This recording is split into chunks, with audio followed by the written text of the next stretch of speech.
السلام علیکم ورحمۃ اللہ وبرکاتہ۔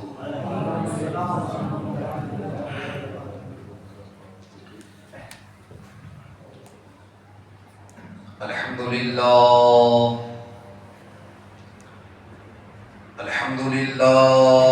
نحمدہ ونستعینہ ونستغفرہ ونؤمن بہ ونتوکل علیہ ونعوذ باللہ من شرور انفسنا ومن سیئات اعمالنا من يهده الله فلا مضل له ومن يضلله فلا هادي له ونشهد أن لا إله إلا الله وحده لا شريك له وأشهد أن سيدنا ومولانا محمدا عبده ورسوله أما بعد فأعوذ بالله من الشيطان الرجيم بفضل وكرم بسم الله الرحمن الرحيم إن الله وملائكته يصلون على النبي يا أيها الذين آمنوا صلوا عليه وسلموا تسليما صلى الله على النبي الأمي الكريم وعلى آله وصحبه وبارك وسلم سيدي يا نبي الله صلى الله عليه وسلم صدق الله المولانا العظيم وصدق بلغنا رسوله النبي الأمين المكين المتين الكريم ونحن على ذلك لمن الشاهدين والشاكرين والساجدين والحمد لله رب العالمين۔ کہ محمد سے وفا تو نے تو ہم تیرے ہیں، کہ محمد سے وفا تو نے تو ہم تیرے ہیں، یہ جہاں چیز ہے کیا لوح و قلم تیرے ہیں، اور محمد کی محبت دین حق کی شرط اول ہے، محمد کی محبت دین حق کی شرط اول ہے،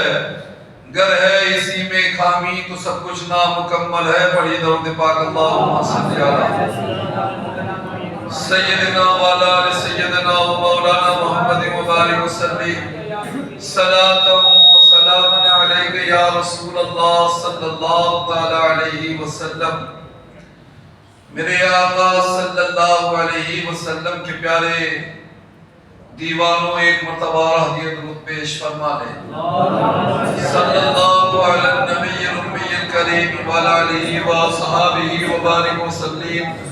صلاۃ و سلام علیک یا رسول اللہ صلی اللہ تعالی علیہ وسلم۔ نبی اور آل نبی کی محبت میں مچل کر ہدیہ درود پیش فرما لیں۔ صلی اللہ علی النبی الامی الحبیب الکریم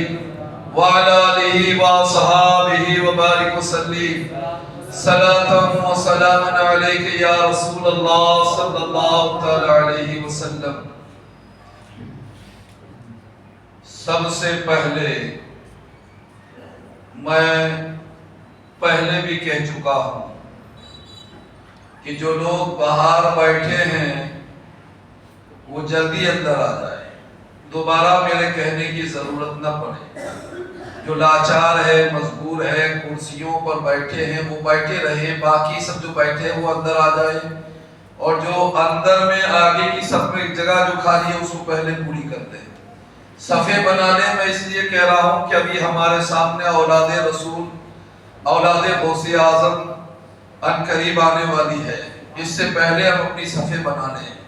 آگے کی صفحے پور کر لیں۔ ابھی بھی جو لوگ پیچھے بیٹھے لگتا ہے وہ لوگ پیچھے ہی رہنا چاہتے ہیں، آگے آنا چاہتے ہی نہیں، ہر بات میں وہ پیچھے۔ خیر لگتا ہے آپ کو بھی الگ سے کہنا پڑے گا، ابھی بڑھاپا نہیں ہے، آگے چل آگے کی صفحے مکمل کر لیں۔ پڑھیے درود پاک اللہم صلی علی سیدنا محمد وعلی آل سیدنا و مولانا محمد جد الحسن والحسین وعلى آله وصحابه وبارك وسلم سيدي یا نبی اللہ صلی اللہ تعالی علیہ وسلم۔ آج کی اس محفل میں خطاب میرا نہیں ہوگا،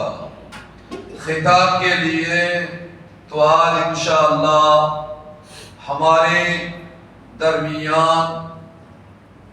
اولاد رسول انام آل غوث اعظم شہزادہ مخدوم سنہ عنقریب انشاءاللہ ان کی آمد ہونے والی ہے، وہ عنقریب مسجد انشاءاللہ پہنچیں گے۔ ہم لوگ بڑے نصیب والے ہیں کہ یہ لوگ تاریخیں مانگتے ہیں مگر تاریخ نہیں ملتی،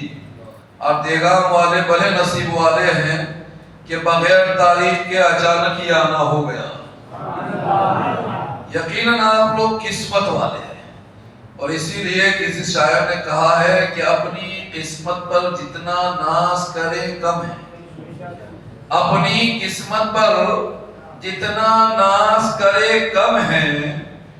یہ کم ہے کہ ہم سرکار کے امتی ہیں، یہ کم ہے کہ ہم سرکار کے امتی ہیں۔ ایسے تو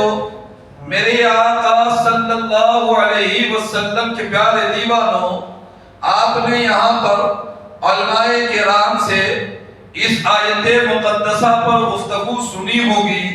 بہت سے خطاب سنے ہوں گے، مگر میں یہ بتانا چاہتا ہوں کہ ان اللہ و ملائکتہ یصلون علی النبی، سیدھا سادہ ترجمہ میں آپ کی خدمت میں پیش کر دوں کہ اللہ تبارک و تعالی اپنے بندوں کو حکم دے رہا ہے کہ اپنے محبوب پر درود و سلام پڑھو۔ میں بھی پڑھتا ہوں، سیدھا سادہ، کوئی تفصیل میں نہیں گیا، میں آپ کی سمجھ میں آ جائے اس انداز میں۔ آپ دیکھیے اللہ تبارک و تعالی نے ہمیں نماز پڑھنے کا حکم دیا، مگر کہیں ایک قرآن میں حدیث میں ذکر نہیں آیا کہ اللہ خود نماز پڑھتا ہے۔ میں تقریر نہیں کر رہا، کچھ باتیں بتا رہا۔ اب یہاں دیکھیں، اللہ تبارک و تعالیٰ نے ہمیں حکم دیا کہ رکوع کرنے والوں کے ساتھ رکوع کرو، سجدہ کرنے والوں کے ساتھ سجدہ کرو، مگر اللہ نے یہ نہیں کہا کہ میں بھی سجدہ کرتا ہوں، اور وہ سجدہ کرے بھی کسے؟ سجدہ کے لائق کوئی ذات بھی تو نہیں خدا کے سوا، اور ہم بندے ہیں اس لیے ہم خدا کی عبادت کرتے ہیں، خدا کو سجدہ کرتے ہیں۔ میرے آقا صلی اللہ علیہ وسلم کے پیارے دیوانوں، عبادت بندگی اس کے تعلق سے اگر میں بیان کروں گا تو بات کہیں اور چلی جائے گی، مگر آج میں یہ بتانا چاہتا ہوں کہ میری آقا صلی اللہ علیہ وسلم کے پیارے دیوانوں، قرآن مقدس کی یہ آیت ہمیں درس دے رہی ہے۔ کون سی آیت؟ یہ آیت ان اللہ و ملائکتہ یصلون علی النبی، کیا درس دے رہی ہے؟ درس یہ دے رہی ہے کہ تم اللہ کے بندے ہو تو محبوب سے محبت کرو اور اپنا رشتہ مضبوط کرو، محبت کرو اور اپنا رشتہ مضبوط کرو۔ آپ کہو گے یہ کون سے رشتے کی بات ہو رہی ہے؟ میرے آقا صلی اللہ تعالی علیہ وسلم کے پیارے دیوانوں، آج صبح ہی مرحومہ حمیدہ بی بی کی زیارت میں اس بات کی ایک جھلک میں نے پیش کی تھی کہ سرکار فرماتے ہیں کہ قبر میں جب میں اپنی امت اور اللہ کے بندوں کے سامنے قبر میں کھڑا ہوں گا، اور قبر میں فرشتے جب تیسرا سوال کریں گے تو اس سوال کے جواب میں بڑی آسانی ہوگی، اور وہ مجھے پہچان جائے گا۔ میرے پہچاننے میں، یعنی مجھے پہچاننے میں اس کے لیے آسانی ہوگی۔ کس کے لیے؟ صحابہ نے عرض کیا تو اللہ کے رسول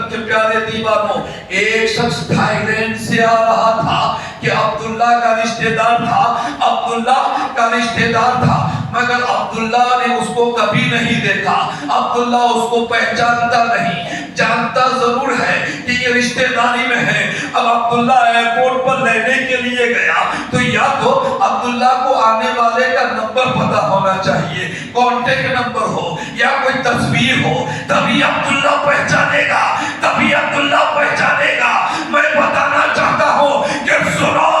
میرے آقا کے پیارے دیوانوں، مصطفیٰ کو نہ میں نے دیکھا ہے نہ آپ نے دیکھا ہے، مگر ہم مصطفیٰ سے عشق کرتے ہیں، ہم مصطفیٰ سے محبت کرتے ہیں، مصطفیٰ سے دل و جان سے ہم پیار کرتے ہیں۔ اور سنو یہی پیار کی وہ طاقت اسی دنیا میں نہیں، تمہیں قبر میں بھی ایسی دی جائے گی، آنکھوں میں وہ روشنی دی جائے گی کہ آنکھوں کی وہ روشنی پہچان لے گی۔ یہی سید الانبیاء، امام الانبیاء، تاجدار دو عالم، فخر کائنات ہے جن پر میں درود پڑھا کرتا ہوں۔ اللہم صلی علی سیدنا والا علی سیدنا مولانا محمد مبارک وسلم سیدی یا نبی اللہ صلی اللہ علیہ وسلم۔ جنت کے مالک آقا ہے کہ نہیں؟ جو مانتا ہے، ایمان رکھتا ہے کہ جنت کے مالک میرے آقا ہے، اپنا ہاتھ اونچا کرے۔ سبحان اللہ، کوئی ایسا نہیں کہ جس کا ایمان یہ نہ، کیونکہ اللہ نے میرے نبی کو مالک و مختار بنایا۔ وہ مختار کائنات ہے، جو چاہو مانگ لو، بولو بولو، وہ مختار کائنات ہے، جو چاہو مانگ لو۔ اے لوگو، میرے نبی کل بھی حیات تھے، آج بھی حیات ہے اور ہمیشہ حیات ہے، جو چاہے مانگ لو۔ میرے نبی حیات ہے، جو چاہو مانگ لو۔ اچھا، جنت کے مالک کون؟ مصطفیٰ ہے نا؟ اب جو مالک ہوگا وہ وراثت میں اپنی اولاد کو ہی منتخب کرے گا۔ مثال کے طور پر آپ کا مکان ہے، آپ اس مکان کے مالک ہیں، تو آپ اس مکان کا مالک مجھے تو نہیں بناؤ گے نا، مجھے چاہیے بھی نہیں، اور کوئی دور سے کہنے والا بھی نہیں کہ حضرت آپ کے نام کر دے اس دور میں۔ مگر ایک چیز سمجھانا چاہتا ہوں، جس مکان کے آپ مالک ہے، آپ کو بھلے مجھ سے محبت ہے، مگر اس مکان کا وارث آپ مجھے بناؤ گے نہیں۔ میرے یہاں آقا کے پیارے نبی، تو جنت کے مالک تو مصطفیٰ ہے، تو جنت کے مالک مصطفیٰ ہے، تو وارث بھی آپ کی آل ہے، آپ کی آل ہے۔ میں بتانا چاہتا ہوں کہ میرے آقا صلی اللہ تعالی علیہ وسلم کے پیارے دیوانوں، ان قریب ہمارے سامنے ہمارے درمیان گاڑی آ چکی ہے، وہ شخصیت آ رہی ہے جن کے بارے میں غوث اعظم عبد القادر جیلانی نے یہ فرمایا تھا سعد اللہ گجراتی سے کہ تم نے مجھے دیکھا تم جنتی۔ آپ نے کہا آقا آگے کہا جس نے تمہیں دیکھا وہ جنتی، کہا جس نے تمہیں 7 بار یہ فرمایا۔ سنو، آج ہم جس کے پیچھے نماز جمعہ پڑھیں گے وہ آنے والا کوئی اور نہیں، غوث اعظم کا 7واں خلیفہ ہے، غوث اعظم کا 7واں خلیفہ ہے۔ اور فرمان عبد القادر سے یہ پتا چلا کہ غوث اعظم کے فرمان کے مطابق آج ہم جو جنت، آج ہم جو جمعہ پڑھیں گے جنتی نوجوان کے لیے، اور صرف بات پڑھے نعرہ تکبیر، نعرہ تکبیر، نعرہ رسالت، نعرہ رسالت، نعرہ رسالت، نعرہ رسالت، نعرہ تکبیر، نعرہ رسالت۔ بیٹھ جائیے۔ ماشاءاللہ، جس گھڑی کا ہمیں انتظار تھا وہ اب آپ کے سامنے وہ مقدس چہرہ غوث اعظم کی اولاد آپ کے سامنے، اور ہم سب غوث و خواجہ کے ماننے والے سرکار کے سامنے، دونوں طرف سے ذرا دیکھیں، ادھر لینے والے ہیں اور ادھر دینے والے ہیں، اور میرے آقا کا دربار تو یہ ہے کہ عربی آیا تو مالا مال ہو گیا، میرے آقا کا دربار تو یہ ہے کہ شرابی آیا تو ولی بن گیا، میرے آقا کا دربار تو یہ ہے کہ منگتا آیا تو سلطان بن گیا۔ تو سنو اے پیارو، اپنی قسمت پر جتنا ناز کرو کم ہے، اس لیے کہ میں نے ابھی بتایا کہ غوث اعظم نے جو فرمایا تھا 7 مرتبہ کہا تھا، تو 6 نمبر پر سرکار کلا اور سرکار کلا کے مرید و خلیفہ سید احمد اشرف آج ہمارے درمیان ہے۔ پتہ یہ چلا، ان کو جو دیکھ رہے ہیں کہو نبی کے عشق میں، کہو سیدہ فاطمہ کی محبت میں، کہو غوث اعظم کے عشق میں مچلتے ہوئے کہو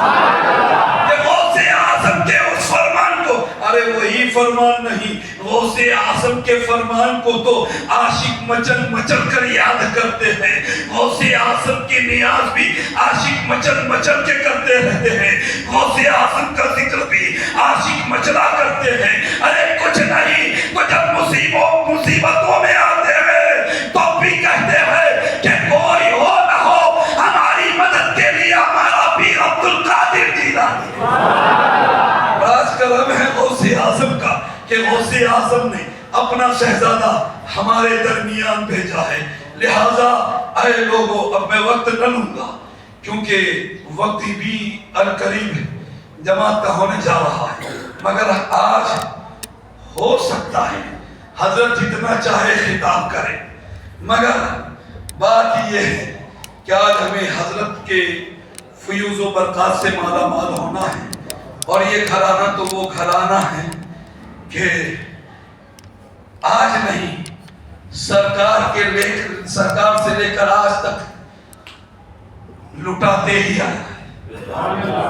ایسا لٹایا کہ کرب و بلا میں ضرورت پڑی تو جانوں کی بھی قربانی دے دی، ایسا لٹایا کہ کرب و بلا کے میدان کو جب ضرورت پڑی تو چھوٹے سے علی اصغر کو بھی دے دیا، انہی کی اولاد ہے۔ لہذا یقیناً میرا ایمان یہ کہتا ہے، میرا یقین یہ کہتا ہے کہ ان کی جو باتیں نکلے گی، ان کے جو الفاظ ہوگے، یاد رکھو یہ وہ ہے کہ جو مولائے کائنات کی اولاد ہے، رسول پاک کی آل ہے، غوث اعظم کے شہزادے ہیں، مخدوم سنہ کے شہزادے ہیں۔ کہنے کا مطلب یہ ہے کہ ان کی رگوں میں حسنی حسینی خون دوڑا ہے۔ جب تم اور ہم اپنے خون پر ناز کرتے ہیں تو ان کو کتنا ناز ہوگا۔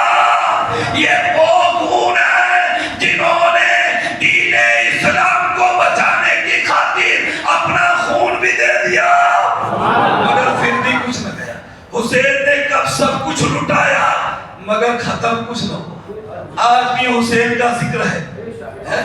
یزید کو کوئی جانتا نہیں۔ ذرا دیکھیں قصہ مختصر یہ کہ اب حضرت کے استقبال کے لیے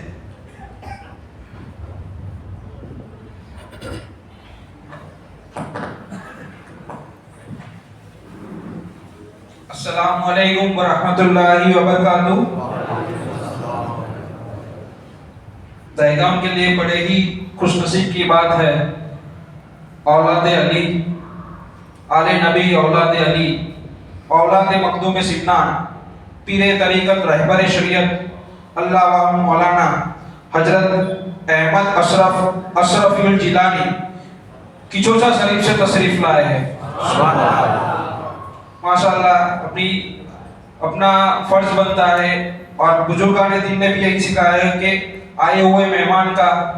گلبوشی کرنی چاہیے۔ تو مسلم وقف کمیٹی کی طرف سے میں مولانا صاحب اپنے مولانا الیاس صاحب سے گزارش کروں گا کہ وہ حضرت کا گلبوسی کرے. نعرہ تکبیر، نعرہ رسالت، فیضان غوث اعظم زندہ باد، فیضان حضور غوث اعظم زندہ باد، فیضان اولاد غوث اعظم زندہ باد. نعرہ تکبیر، اللہ اکبر، رسالت. یا رسول اللہ. اب حضرات کو میں مائک دوں گا اور اپنے تمام ہی حضرات جتنا بن سکے وہ جلد سے جلد نزدیک آنے کی کوشش کریں،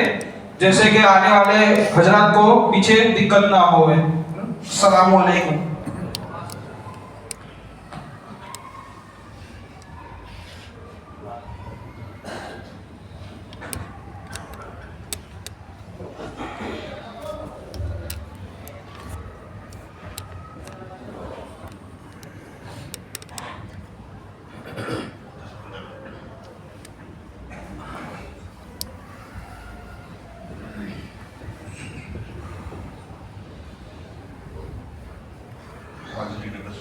السلام علیکم ورحمۃ اللہ وبرکاتہ. نحمده ونصلي ونسلم على رسوله الكريم وخطابه العظيم. اما بعد فاعوذ بالله من الشيطان الرجيم. بسم الله الرحمن الرحيم. لئن شكرتم لأزيدنكم. صدق الله العظيم. ان اللہ وملائکته يصلون على النبی یا ایھا الذین آمنوا صلوا علیہ وسلموا تسلیما.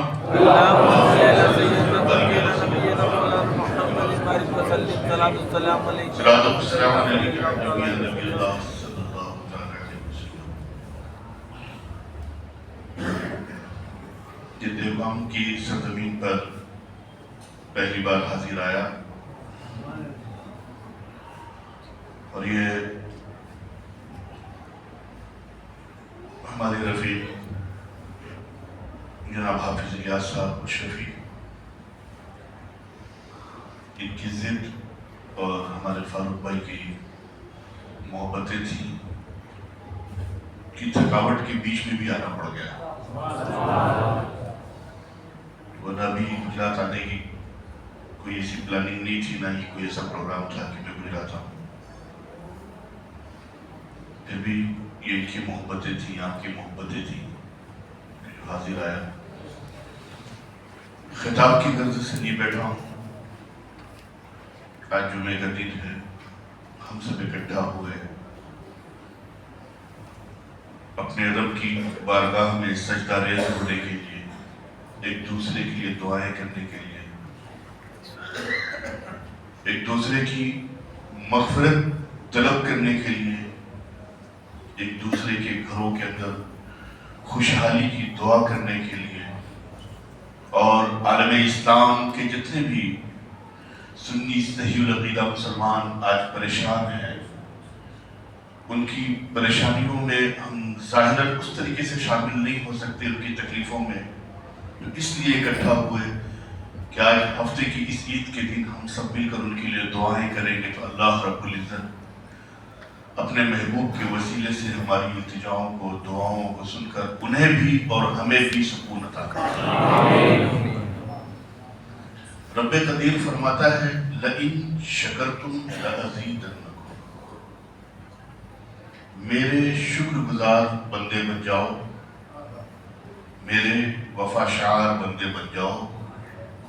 میں تمہیں پہلے سے بھی زیادہ بہتر نوازوں گا. اگر بندہ مومن اپنے رب کا شکر گزار بندہ بن جاتا ہے تو اللہ رب العزت اسے پہلے سے بھی زیادہ بہتر عطا کرتا ہے.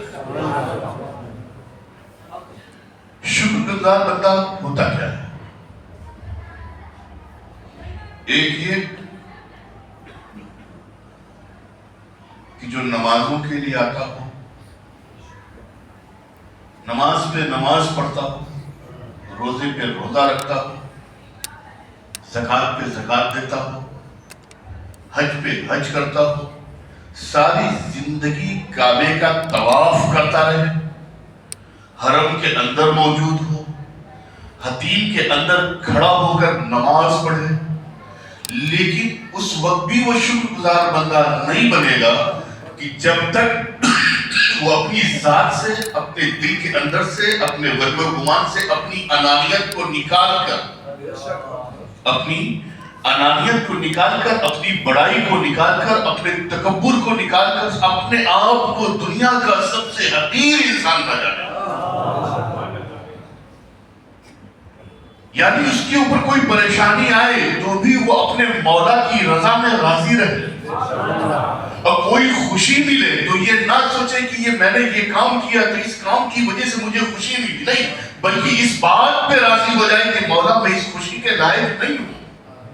میں اس چیز کے لائق نہیں ہوں، یہ تیرا احسان ہے، تو نے مجھے عطا کیا ہے۔ اور جب تکلیف آئے تو اپنے رب سے شکایت نہ کرے کہ اے اللہ میں آج ان مصیبتوں میں مبتلا ہو گیا ہوں، میں نے یہ کیا میں یہ نہیں، بلکہ وہ اس بات پہ راضی رہے کہ مولا یہ آج جو مجھ پر پریشانیاں آئیں، تکلیفیں آئیں، جو یہ ہر طرف سے میں وباؤں سے، پریشانیوں سے گھرا ہوں، مولا میں تجھے بھول گیا تھا، میرے پروردگار میں گنہگار بندہ تجھے بھول گیا تھا، میرے مالک تو نے یہ پریشانی دے کر تو نے مجھے یاد رکھا ہے، تو مجھے بھولا نہیں۔ تو جو بندہ اس انداز سے اپنی زندگی کو جیتا ہے تو اللہ رب العزت اس کا نعم البدل اس سے بہتر اچھے سے اچھا عطا فرماتا ہے۔ اور ہماری اور آپ کی عادت کیا ہے کہ جب ہمیں سب طرف سے اچھا ملتا ہے، ہر جگہ سے اچھا ملتا ہے، لوگوں کے درمیان ہماری تعریفیں ہوتی ہیں، ہمیں بہترین لوازمات ملتے ہیں، کھانے کو عمدہ کھانے ملتے ہیں، ہمیں لوگوں کے درمیان عزت ملتی ہے، نام ملتا ہے، مال و دولت ملتی ہے، جاہ و حشمت ملتی ہے، لوگوں کے درمیان ہم بڑے ہو جاتے ہیں، بڑے بن جاتے ہیں، تو ایک غرور، ایک تکبر آتا ہے کہ آج فلاں میرے پاس آیا، آج فلاں میرے پاس آیا، میں قوم کا مکھیا بنا، قوم کا رہبر بنا، قوم کا سردار بنا، اپنی قوم کا پریزیڈنٹ بنا، میں فلاں مسجد کا متولی بنا، فلاں آستانے کا جانشین بنا، فلاں خانقاہ کا صاحب ثروت بنا۔ جب یہ سب ہم سوچنا چالو کرتے ہیں تو ہم شکر گزار نہیں رہ گئے، بلکہ جب ہم پہ تکلیفیں آئی تو ہم رب کی جانب بھاگے، خوشیاں ملی تو ہم نے اپنی جانب رکھا، یہ شکر گزاری نہیں ہوئی، بلکہ شکر گزاری یہ ہوتی ہے کہ جب ہم سے کوئی نیکی ہو جائے، جب ہم سے کوئی نیکی ہو جائے، کوئی اچھا کام ہو جائے، ہم کسی کی مدد کر جائیں، کوئی نیک کام کر جائے راہ مولا میں، تو ہم اسے اپنی جانب منسوب نہ کریں بلکہ اس رب کا شکر ادا کریں کہ الہ العالمین تو نے مجھے اس لائق سمجھا، اے اللہ تو نے مجھے اس لائق سمجھا کہ میں نے یہ کام کیا، مولا کریم میں اس لائق نہیں تھا، اے اللہ میں اس لائق نہیں تھا، میں تو گنہگار خطا کار، تو چاہتا تو ایک کافر سے بھی یہ کام لے سکتا تھا، ایک غیر سے بھی کام لے سکتا تھا، لیکن تو نے مجھے چنا، تو نے مجھے چنا، اس کام کے لیے چنا۔ مولا کریم جس طریقے سے اس دنیا میں تو نے مجھے اس کام کے لیے چنا ہے، آخرت میں بھی ایسے ہی چن لینا، آخرت میں بھی ایسے ہی چن لینا۔ لیکن جب وہی چیز پلٹتی ہے، جب وہی چیز پلٹتی ہے، جب ہم تکلیفوں میں آتے ہیں، پریشانیوں میں آتے ہیں، مصیبتوں میں آتے ہیں، جب ہمارے رزق کی جو بڑھوتری تھی تیزی سے جا رہی تو اس میں کمی آتی ہے، جب ہمارے گھروں کے اندر حادثات پہ حادثات ہونے لگتے ہیں، جب ہم کو ایک آزمائش میں ڈالا جاتا ہے، دیکھا جاتا ہے کہ اللہ رب العزت جب دیکھنا چاہتا ہے کہ میرا یہ بندہ جس کو میں نے خوشیاں عطا کی، دنیا کی ہر سہولت میسر کی، تو اس نے اس طریقے سے رہا، اب لاؤ ایک آزمائش لیتے ہیں، ایک آزمائش لیتے ہیں، اس کا ایک چھوٹا سا امتحان لیتے ہیں، وہ ہماری ذات سے بڑھ کر ہمارا امتحان نہیں لیتا ہے، ہمارے اوپر اتنا ہی بوجھ ڈالتا ہے کہ جتنے بوجھ کو ہم صحیح طریقے سے اپنے کاندھے پر برداشت کر سکے، اٹھا سکے۔ اب وہ جب چھوٹا سا امتحان لیتا ہے تو ہم گھبرا جاتے ہیں، ہم پریشانیوں میں مبتلا ہو جاتے ہیں، کبھی کسی کے پاس، کبھی کسی کے پاس، کبھی کسی کے پاس، کبھی کسی کے پاس، ہر طرف گھومنا چالو کرتے ہیں۔ اس چیز کو ہم اپنے ذہن سے نکال دیتے ہیں کہ یہ پریشانیاں آئی ہیں، یہ ہماری آزمائش ہے، یہ ہماری